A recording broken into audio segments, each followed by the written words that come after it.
ఏమన్నాడు ఇవాళ రుణమాఫీ చేసిన వాళ్ళందరినీ విజ్ఞప్తి చేస్తున్నా. ఎంబడే బ్యాంకు 2 లక్షలు తెచ్చుకోండి. జనవరిలో డిసెంబర్ 9 నాడు నేను రాగానే మాఫీ చేస్తాను.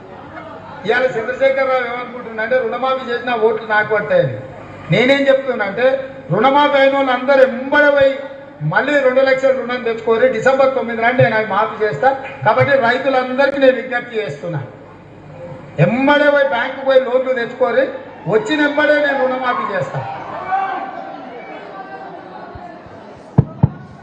ఎంబడే పోయి తెచ్చుకోమన్నాడు. అయింది ఎవరికన్నా 2 లక్షల రుణమాఫీ? అవ్వ అయింది ఎవరికన్నా?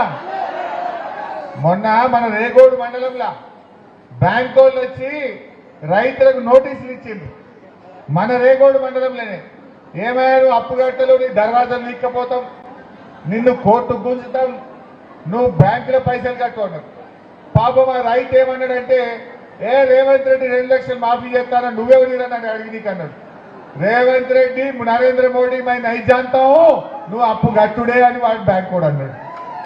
నువ్వు ఏదైనా ఉంటే రాజకీయాలు మాట్లాడుకోదు.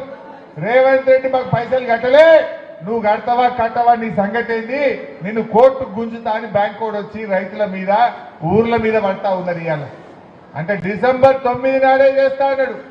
జనవరి వాయ్, ఫిబ్రవరి వాయ్, మార్చి వాయ్, ఏప్రిల్ కూడా వచ్చే.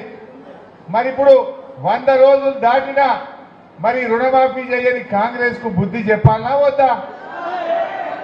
నేను మీతో ఏమంటున్నా, దయచేసి ఊళ్ళల్లో ఒకటే ముచ్చట, 2 లక్షల మాఫీ అయిన వాళ్ళు కాంగ్రెస్ కోటైంది, మాఫీ కాని వాళ్ళంతా కారు గుర్తు కోటైంది. ఇక కుల్లం కుల్ల నెక్స్ట్ ఇక 500 వడ్లు వస్తున్నాయి కదా ఇప్పుడు. ఇక నిన్ననే కోతలు స్టార్ట్ అయినాయి, నిన్న మొన్న వడ్ల కోతలు స్టార్ట్ అయినాయి. ఈ కోతల రాయుడు వడ్ల గురించి ఏం చెప్పిండో జర చూడు. అత్యధికంగా రైతులు పండిస్తున్న పంట వరి ధాన్యం.